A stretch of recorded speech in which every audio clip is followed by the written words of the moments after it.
Hola, ¿qué tal? Bueno, mi nombre es Soledad Stoessel, yo soy docente de la Universidad Nacional de La Plata en Argentina e investigadora visitante en Flaxo, Ecuador.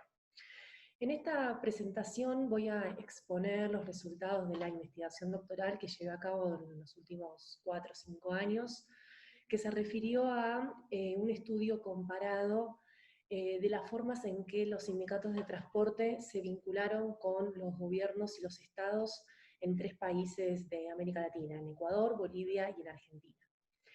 En esta presentación me voy a concentrar solamente en el caso de Ecuador, es decir, de las organizaciones sindicales del transporte, y sobre todo quisiera focalizarme o poner el énfasis en las formas organizativas, en la relación que tiene la organización, la forma de organización con los cambios políticos, o lo que desde las teorías de los movimientos sociales se conoce como estructura de oportunidades políticas, y los repertorios de acción. ¿Por qué estudiar a las organizaciones sindicales del transporte? Bueno, eso es una pregunta que me hacían, ¿no?, desde distintos lugares, distintas personas.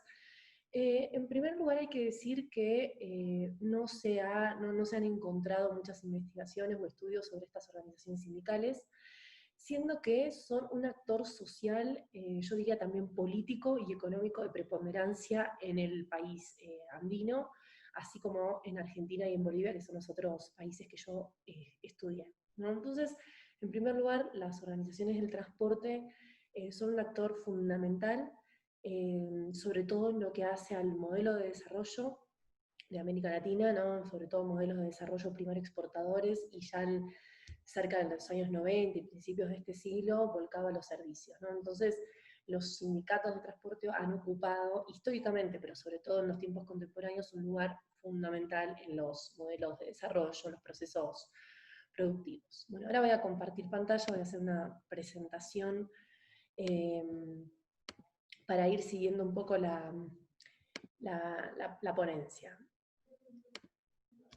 Como les decía, bueno, mi investigación se concentró durante el periodo 2007-2017, sobre todo, ¿no?, en lo que desde mi investigación he llamado el ciclo post-neoliberal, es decir, el retorno del Estado, o un lugar importante del Estado en la planificación económica, en los procesos de desarrollo, a diferencia de lo que había acontecido en los años y en las décadas previas, donde había sido muy fuerte el neoliberalismo, ¿no?, como sistema de dominación y como modelo económico.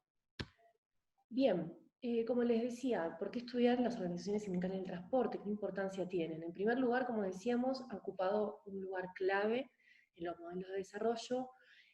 Ha sido un sector y sigue siendo un sector muy importante, grande en términos de aporte al PIB. Tengamos en cuenta que para el año 2007 el transporte tanto pesado como de cargas y de pasajeros era una de se ubicaba entre las 4 principales actividades económicas del país y que mayor aportaba al PIB. Además hay que tener en cuenta que es un sector bastante heterogéneo en términos de su composición socioeconómica. ¿Esto por qué? Es importante que nos adentremos, ¿no?, a cómo está organizado lo que es el transporte, ¿no? Yo me concentré en el estudio del transporte de pasajeros como el transporte pesado, que son modalidades completamente distintas del transporte, y que eso implican particularidades según la modalidad del transporte, ¿no? Entonces, tengamos en cuenta, ¿no?, que es un sector, como les decía, muy importante en términos económicos. Históricamente las organizaciones sindicales del transporte son una de las primeras en conformarse. Tengamos en cuenta que la primera organización sindical de transporte de pasajeros surge en la provincia de Pichincha en 1912, ¿no?, a inicios del siglo pasado, para que tengamos en cuenta la historicidad del proceso organizativo. Voy a puntualizar ahora algunas cuestiones sobre cómo se terminó de configurar la organización del transporte, sobre todo en los años 90. En primer lugar, hay que tener en cuenta que durante los años 90 lo que sucedió con el retiro del Estado fue una liberalización de los precios del transporte. Hubo una carencia absoluta de una política pública del transporte. ¿Y esto por qué? Bajo el supuesto, primero, de que el Estado no podía, digamos, subsidiar ¿no? Distintas actividades económicas, debía achicarse, ¿no? Respondiendo al lema clásico del neoliberalismo, ¿no? El Estado debía achicarse, debía recortar gastos, debía retirar subsidios de diferentes sectores de la economía, y además bajo el supuesto de que liberando la actividad económica se fomentaría la competencia, ¿no? Entonces esto hizo que se generara un modelo fragmentado, pero competitivo en términos de transporte público, ¿no? Cuando digo público no significa gestionado por el Estado, porque como recién comentaba, durante los años 90, con el auge neoliberal, lo que se dio fue un retiro absoluto del Estado en cuanto a la política, en cuanto a tener una política pública, una gestión pública del transporte. Y estamos pensando tanto en términos de transporte de pasajeros urbanos, como en transporte de carga, transporte pesado, como en transporte por medio de taxis, ¿no? Todo eso, todo el sector de transporte se liberó completamente. Y eso lo que generó fue una proliferación de muchísimas organizaciones, de muchísimos sindicatos, ¿sí? Muchos sindicatos que estaban vinculados a cooperativas de transporte, es decir, surgía una cooperativa de transporte e inmediatamente surgía un sindicato que aglutinaba paradójicamente no tanto a los trabajadores del transporte como son los choferes, sino que sobre todo a los accionistas o a los socios de una cooperativa.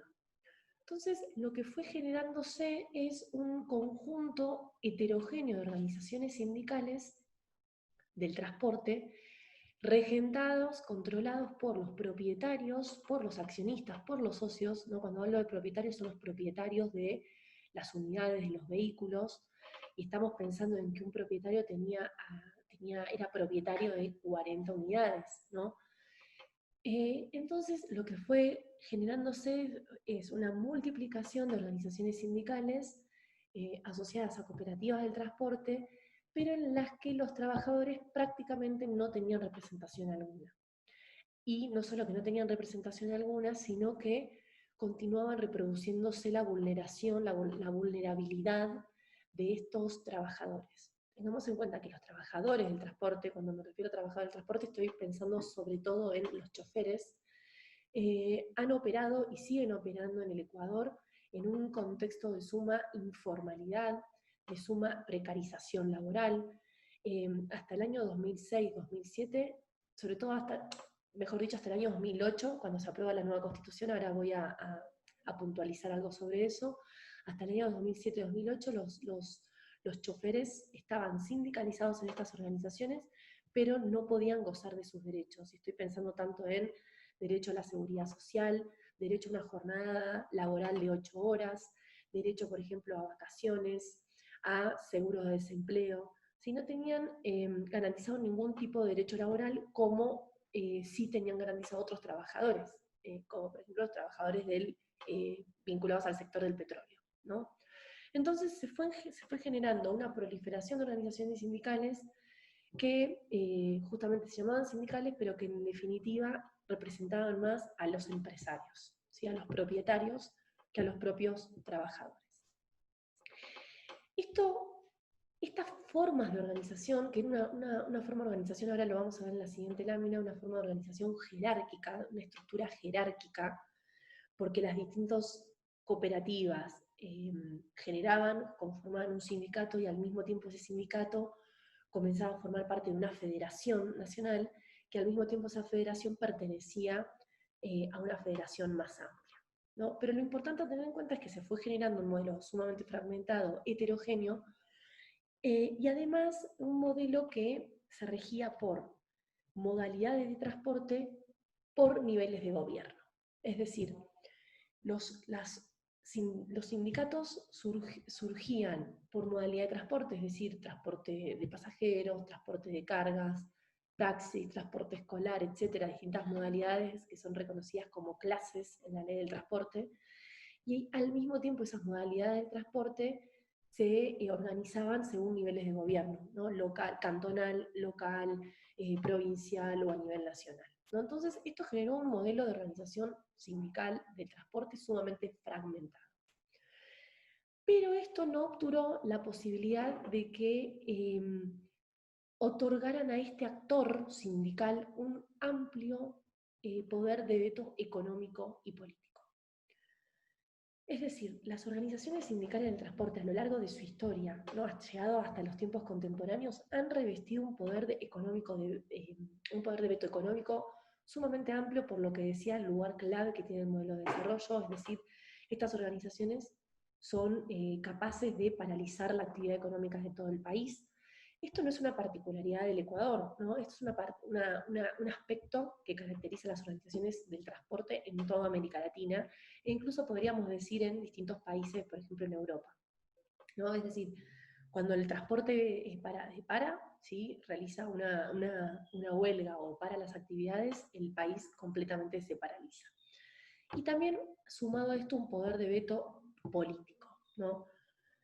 Ahora no tenemos tiempo de hacerlo, pero si hacemos un recorrido por cómo se vincularon los sindicatos del transporte con los distintos gobiernos de los años 80 hasta los años 90, fines de los 90, observamos que en todos los ciclos políticos fueron las organizaciones del transporte las que siempre pusieron sobre las cuerdas a los gobiernos, ¿no?, para tomar decisiones sobre, por ejemplo, regular cuestiones de tarifas del transporte. Bueno, siempre los transportistas lograron eh, obtener sus intereses particulares, garantizar sus intereses particulares, presionando a los gobiernos de turno.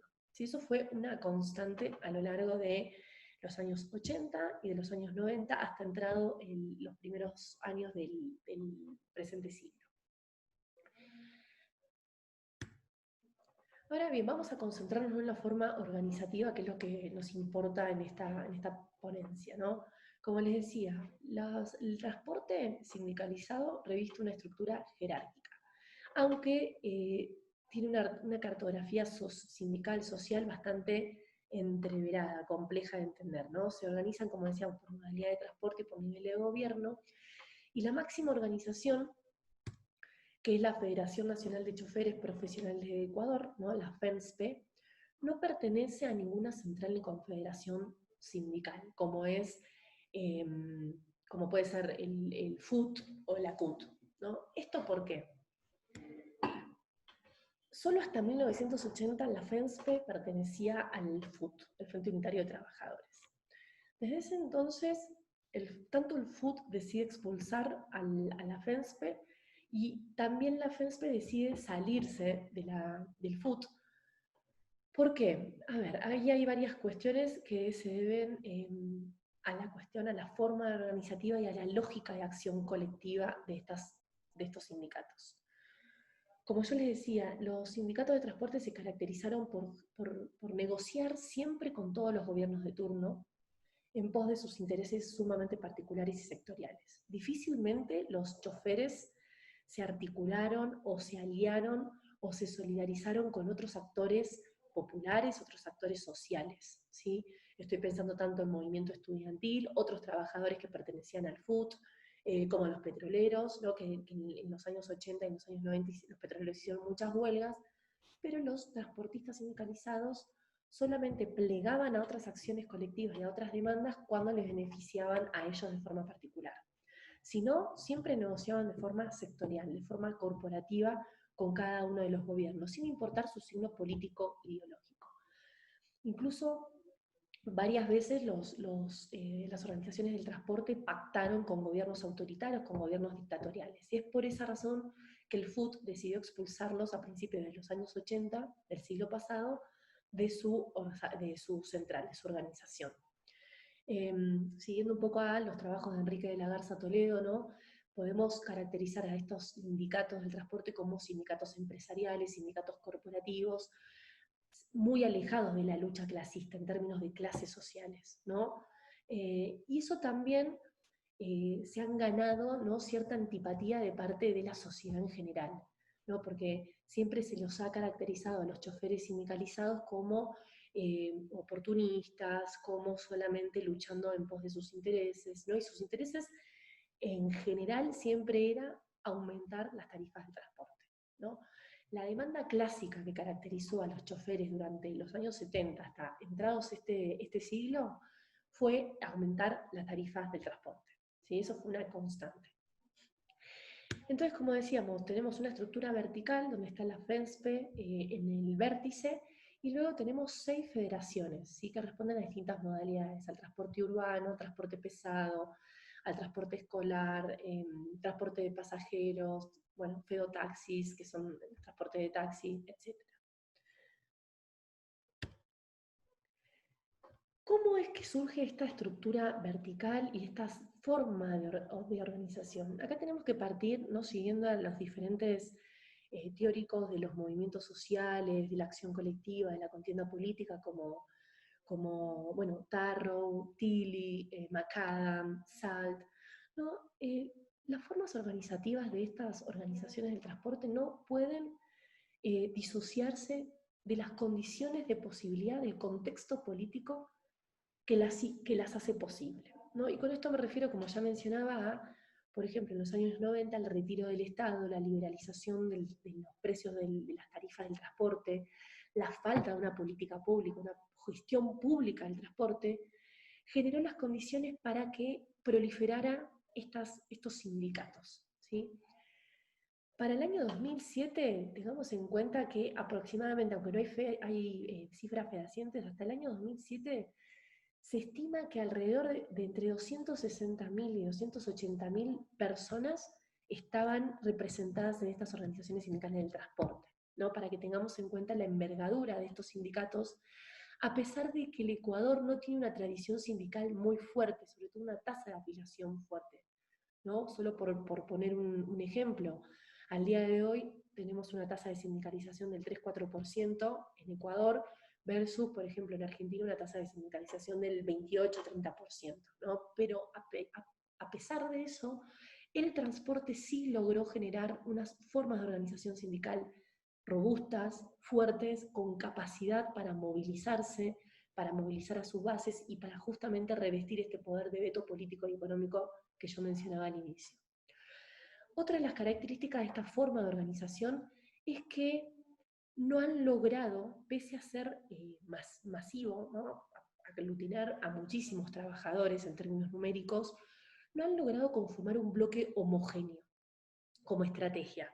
Es decir, cada uno de los sindicatos han operado de forma aislada, de acuerdo a distintas coyunturas, pero difícilmente se han aglutinado en un bloque homogéneo. E incluso esto se observó el año pasado, en el marco de las protestas de octubre del año pasado en Ecuador, cuando fueron los transportistas los primeros que se movilizaron y los primeros que declararon una huelga en el país, ¿no?, el día 3 o 4 de octubre. Y a partir de que ellos convocaron una huelga es que se fueron plegando los diferentes actores sociales, como el movimiento indígena, el movimiento estudiantil, el FUT, etc., ¿no? Pero justamente en ese momento, en octubre del año pasado, también se evidenció esta forma sindical eh, sin capacidad de operar como bloque homogéneo, ¿no? ¿Por qué digo esto? Porque en los primeros días, cuando convocan a un paro nacional, ¿no?, las diferentes organizaciones que pertenecen a la Federación Nacional de Transportes, de transportistas sindicalizados, tienen que firmar, ¿no?, una carta de compromiso entre ellas, donde garantizaban que ninguna organización iba a firmar de forma aislada, por separado, una negociación con el gobierno, ¿no? Esto es muy sintomático justamente de esa forma en que se han venido expresando las organizaciones sindicales del transporte, con una lógica sectorial, una lógica corporativa de acción colectiva.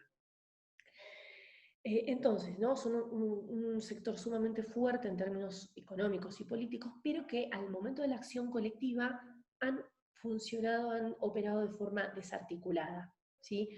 ¿Y por qué? Porque cada una de las modalidades del transporte tiene intereses y demandas distintas. No es lo mismo la política pública que reclama, ¿no?, el transporte pesado de transporte, que requiere una ley de transporte específica para poder regular el transporte a nivel nacional por las carreteras, que los intereses o las demandas de los transportistas que pertenecen al transporte de pasajeros, ¿sí?, el transporte urbano, a través de los buses, por ejemplo, ¿no? Entonces, es un sector sumamente heterogéneo, y eso sí se observa en sus formas de organización. Entonces, como para recapitular, vemos que esta forma de organización está muy vinculada al contexto político, a las posibilidades que ofrece el contexto político y a las formas de vincularse con el Estado. Vayamos ahora, ¿no?, a esto que desde la teoría de los movimientos sociales se conoce como EOP, ¿no?, estructura de oportunidades políticas y repertorios de acción. ¿Qué sucedió durante lo que yo llamo el ciclo neoliberal, ¿no?, desde los años 80 hasta principios de este siglo? La estrategia, ¿no?, común de este sector sindicalizado es lo que se llama así bastante como vulgarmente golpear para negociar. Es decir, los sindicatos sabían que movilizaban a sus bases, convocaban una huelga y paralizaban las grandes ciudades del país, ¿no?, como Guayaquil, Quito, Cuenca, etcétera, sobre todo Quito. Entonces se movilizaban en el espacio público con una huelga, paralizaban el país, y entonces los gobiernos de turno retiraban ciertas medidas o tomaban ciertas medidas o ciertas decisiones que beneficiaban a este sector, ¿no? Por eso yo acá lo llamo una conflictividad estructural, ligada a repertorios de acción estructurales, ¿no?, que hacen a la forma de organización de estos sindicatos. Eminentemente eran huelgas nacionales, bloqueos y movilizaciones de forma constante, ¿sí? Todos, absolutamente todos los gobiernos durante los años 80 y 90 siempre en algún punto se vieron acorralados por estos sindicatos. Ante la demanda constante, como ya mencionaba, de aumento de las tarifas de los pasajes. Los sindicatos pedían aumentar las tarifas y ante la sensación de sentirse acorralados de los gobiernos, accedían a este reclamo de los sindicatos. Aumentaban los pasajes con, por supuesto, una repercusión directa en el bolsillo de la ciudadanía, de la población. Y también el repertorio clásico era replegarse de forma corporativa, o negociar corporativamente, sectorialmente, ¿sí?, distanciándose de las centrales sindicales y de la ciudadanía en general. Y por último, otro que yo llamo repertorio de acción, ¿no?, que sería como una estrategia de acción y de forma de vincularse con el Estado, es el control. O sea, los sindicatos de transporte siempre procuraron controlar el organismo estatal que regentaba la política pública del transporte. Esto es el Consejo Nacional de Transporte y Tránsito. Por ley, ¿sí?, la ley de 1996, la ley del transporte, por ley garantizaba cuotas a los transportistas que pertenecían a la Federación Nacional de Transportistas, garantizaban cuotas dentro de este organismo estatal. Este organismo estatal es el que otorgaba las frecuencias, el que estipulaba el aumento de las tarifas, el que habilitaba el aumento de las tarifas, y demás decisiones vinculadas al transporte, ¿no? Por ejemplo, o todo el manejo de las escuelas de choferes, ¿no? Eso estaba controlado por los propios choferes. Ahora bien, ¿qué sucede unos años después, o sea, unas décadas después, sobre todo a partir del 2008, cuando se aprueba la nueva Constitución, en el marco de un nuevo ciclo político que yo llamo posneoliberalismo? Vemos que acá tanto la estructura de oportunidades políticas como los repertorios de acción cambian abruptamente. No tanto la forma de organización. La forma de organización de este sector del transporte sigue siendo la misma, ¿no?, con una estructura jerárquica, organizada según modalidad del transporte, con intereses y demandas distintas y por niveles de gobierno. ¿Qué sucede desde el 2008 cuando se aprueba la nueva Constitución y se aprueba una nueva ley del transporte? Acá en este cuadro comparativo rápidamente podemos ver, analizar qué sucedía, ¿no?, cómo había sido el vínculo entre los transportistas sindicalizados y los gobiernos entre el 79, el retorno a la democracia, hasta el 2006, y qué sucede luego a partir del 2007.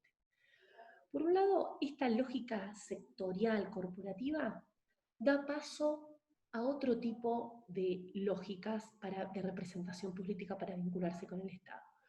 Una que yo llamo parlamentaria, lo cual es una gran novedad en el marco del gobierno de Rafael Correa, ¿no?, el gobierno de la Revolución Ciudadana, que había llevado la bandera de la descorporativización, es decir, la necesidad de que los intereses particulares no capturen el Estado, no capturen tramos de política pública, es decir, que el Estado no esté gestionado por distintos sectores heterogéneos en pos de sus propios beneficios, ¿no? En el año 2008 ¿sí?, se hace un estudio, desde el propio gobierno se hace un estudio de cómo estaban compuestos los organismos estatales, como el Consejo Nacional del Transporte. Y se observa que había una gran representación de sectores del empresariado, de los banqueros, de diferentes fuerzas, incluso populares, ¿no? Como el sector del sindicato de magisterio.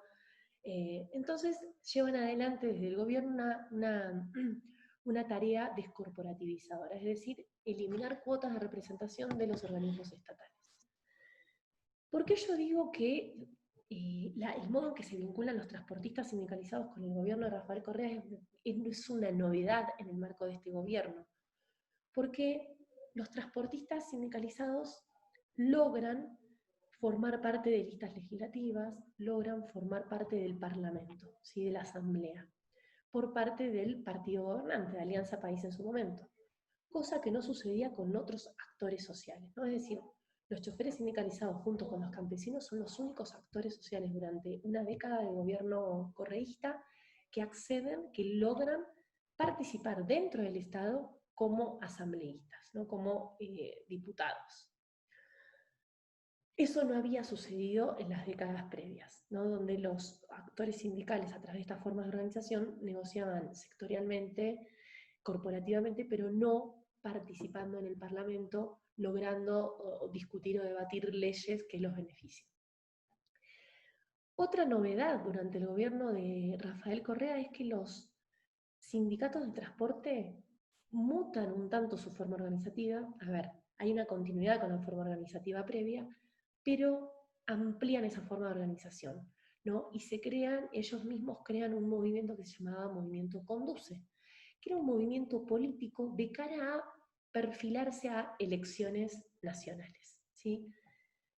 Que esto es inédito en la historia del movimiento sindical del transporte en Ecuador. No había habido una organización política del transporte, sino organizaciones sindicales sectoriales. Bueno, ahora en el año 2012 surge el movimiento Conduce, lo cual complejiza esta forma de organización y nos da la pauta de que las formas organizativas son el resultado de condiciones de posibilidad, de estructuras de oportunidades políticas, de apertura del sistema político, ¿no? De formas de aliarse con diferentes proyectos políticos, actores sociales.